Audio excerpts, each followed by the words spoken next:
Makasi John, well known as Big Papa T, started wrestling over 10 years ago in the Democratic Republic of Congo. Big Papa T originally left the Democratic Republic of Congo because his life was threatened by Mobutu. Now he has his own wrestling club in Haringey, London, and he studied criminology at university.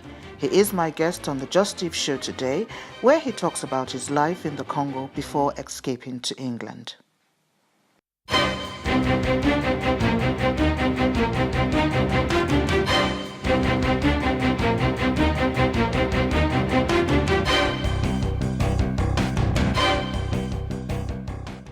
You're welcome back. If you're just joining us, this is the Just Eve Show. And the guest I have on the show today, I'm going to be very, very good. I'll behave myself because I don't want him to punch me in the face.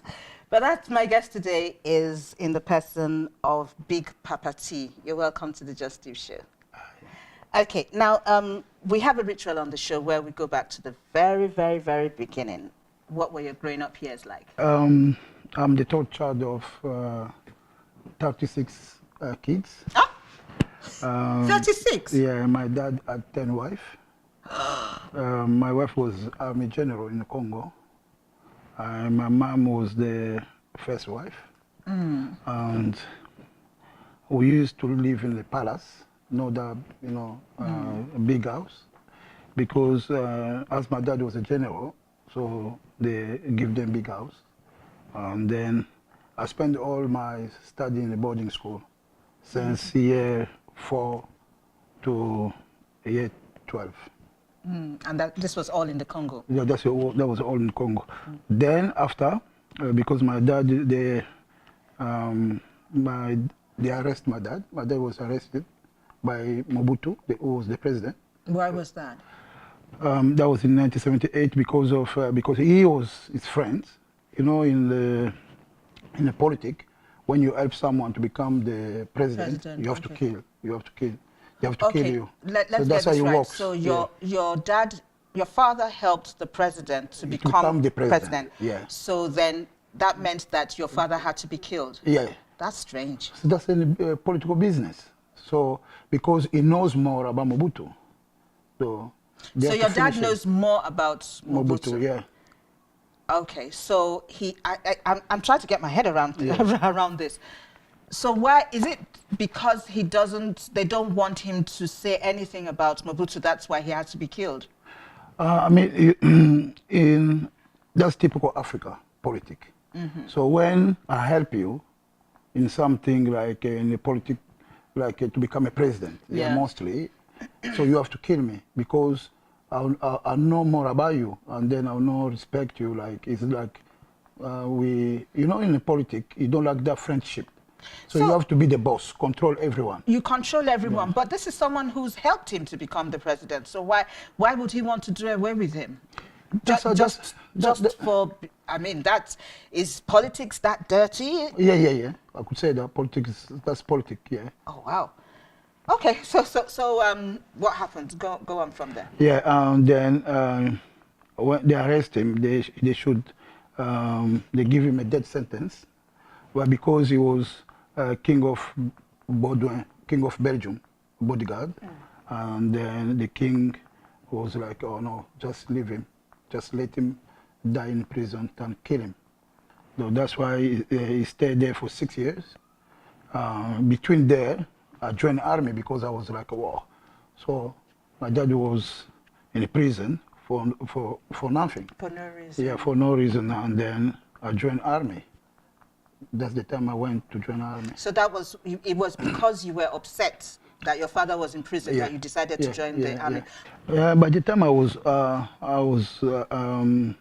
20 years old, so I was like, oh, I have to avenge my dad.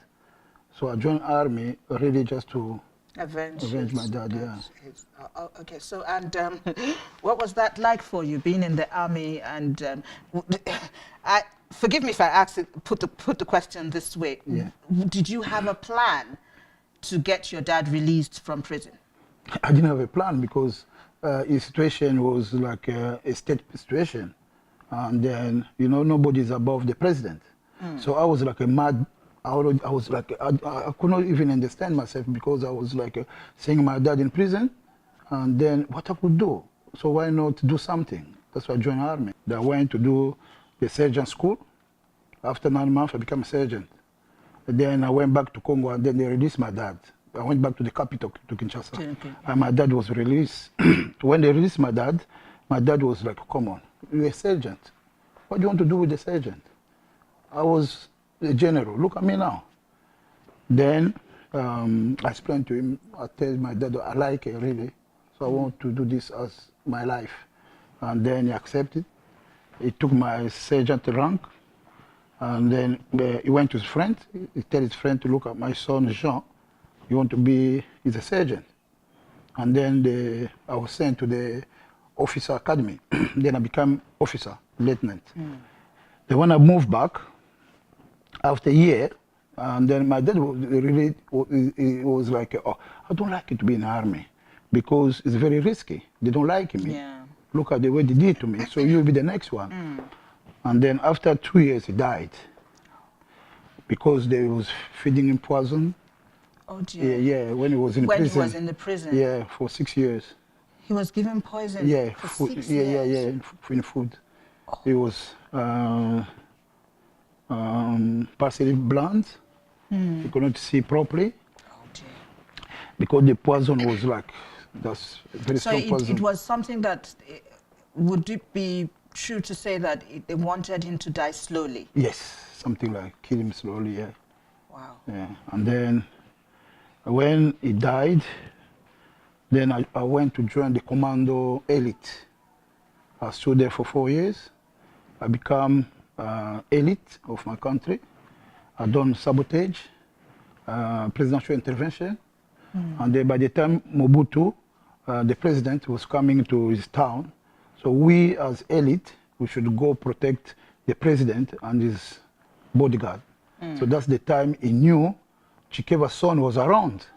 So he was scared because to be in that position, that was a huge, very high position.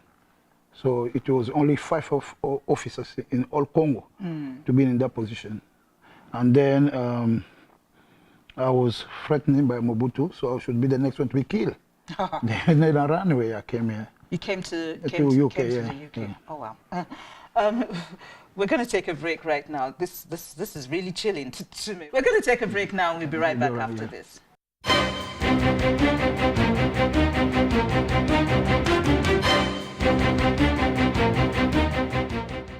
I brought wrestling back in this country because I'm the one who brought wrestling back because there was no more wrestling. And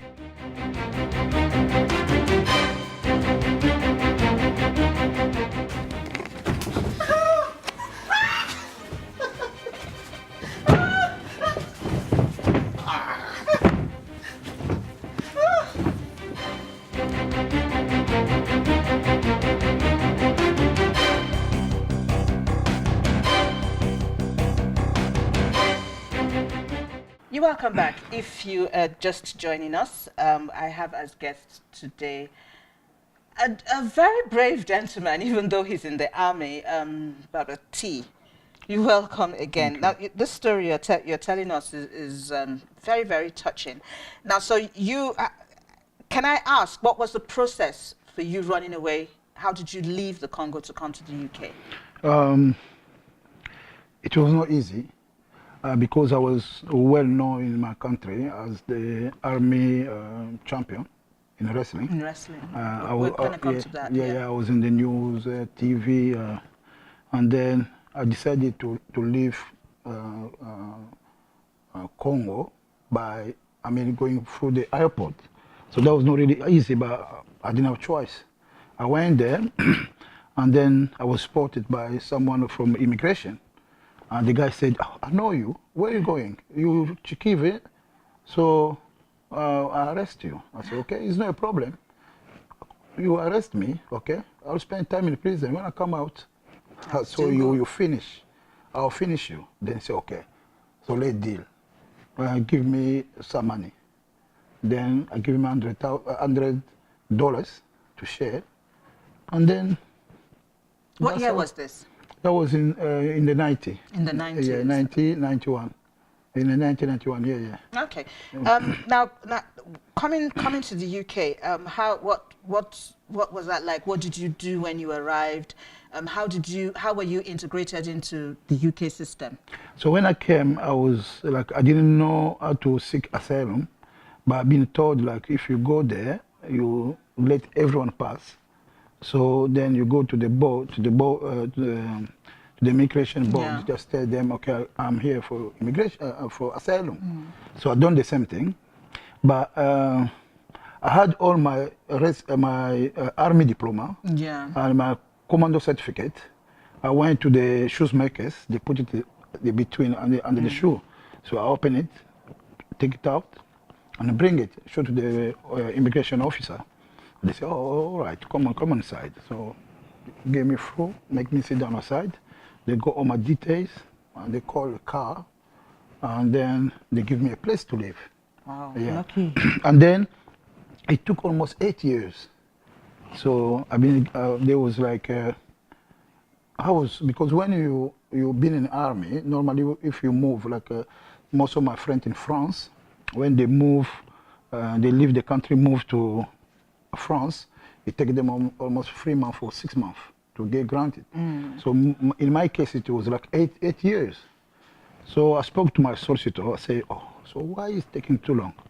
And then my solicitor went to talk to the immigration officer, to the immigration, and they came back to me. They say, okay, you a fake asylum. So you prepare, you was running because all your papers, all your document was under your shoe. So you're a fake one. So I was like, whoa.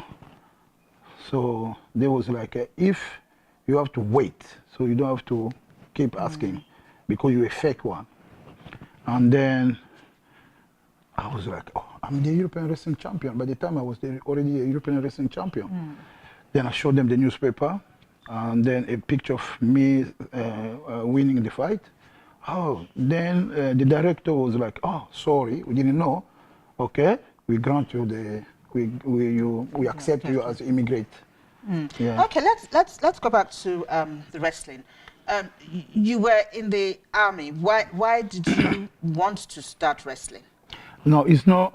My dad was a wrestler. Okay. My dad was King of Belgium bodyguard. He was doing wrestling you in did Belgium. Yeah. So when he came back to Congo, when I was born, so the only way to keep us to keep us safe is train us sports. Yeah, that's the only way to control. I mean, the same thing I'm doing here, controlling your kids by giving them something to get them busy. Then I was doing judo, jiu-jitsu, started with judo, jiu-jitsu, then moved to karate, then to wrestling. And then you became a professional wrestler. Yeah, I became a professional wrestler in Congo, yeah. Okay. Yeah. And I'm not too good with that. I don't even like to watch wrestling at all. But how many fights did you win? Hello.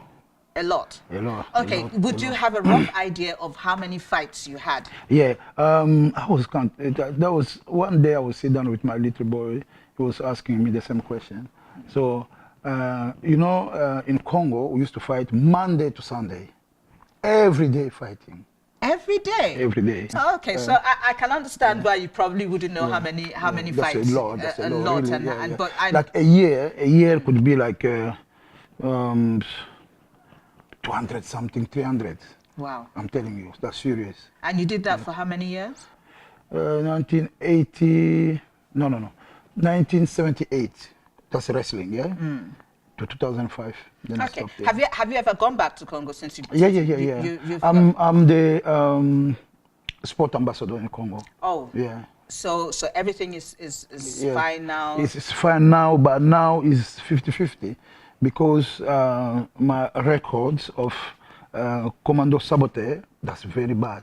Oh. So if I go there, always if I go there, I have to get in contact with the security people. Okay. So last time I didn't go, it was like a very serious situation. They came back to me saying like, luckily I was not there. I traveled on Saturday. On Tuesday they came, searched for me, saying like, I'm preparing a coup d'etat, the president. Tell us about the incident that happened here.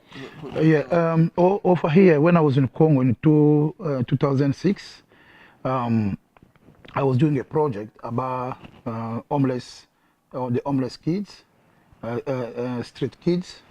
I was doing a project, and then over here, and the people didn't understand it properly because we combatant. Everyone here is combatant.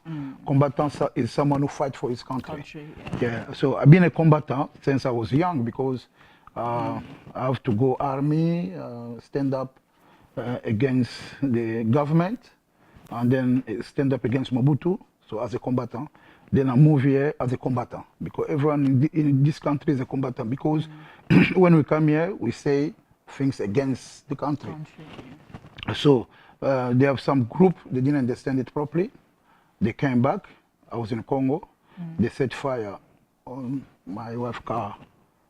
And then they was like, try to open up the door, put fire in the house. Oh no. Yeah. So how did she escape that? Letterboxed or something? Yeah. So luckily, there was like, you know, when you're a child of God, you know, they came up in the morning. They was like asking, they spoke to my wife saying like, oh, we want to see Master, we want to see Big Papa T. And then my wife was like, why? Say, okay, just tell him Big Papa T, we are not happy to everything is doing in Congo. And then when my wife was like, okay, wait. And then the guy ran away. So she was like, oh, so why? And then she put the wood on, just to block the letterbox, yeah. And then when they came, they could not put any fire inside. They just set fire in the car, yeah. Wow. Wow. I guess God is really on your God side. is good, yeah. Okay, let's talk about what you do now. You've retired from wrestling, yeah. And like you did say, you want to, you know, help the young ones to focus on something so that they don't get into trouble. Tell us about that. Yeah, when I came in this country in 1991, I spoke to the immigration that look at my certificate. I'm Army Commando and lieutenant. I want to join the army. They say, no, you can't join the army because you don't have a paper. Then I say, what were they put? They say, no. And then after 4 years, because I had like, I was good at wrestling. I say, why not set up my own club? Then I set up my club in 1995. I with my other friend, Mundeke Vis.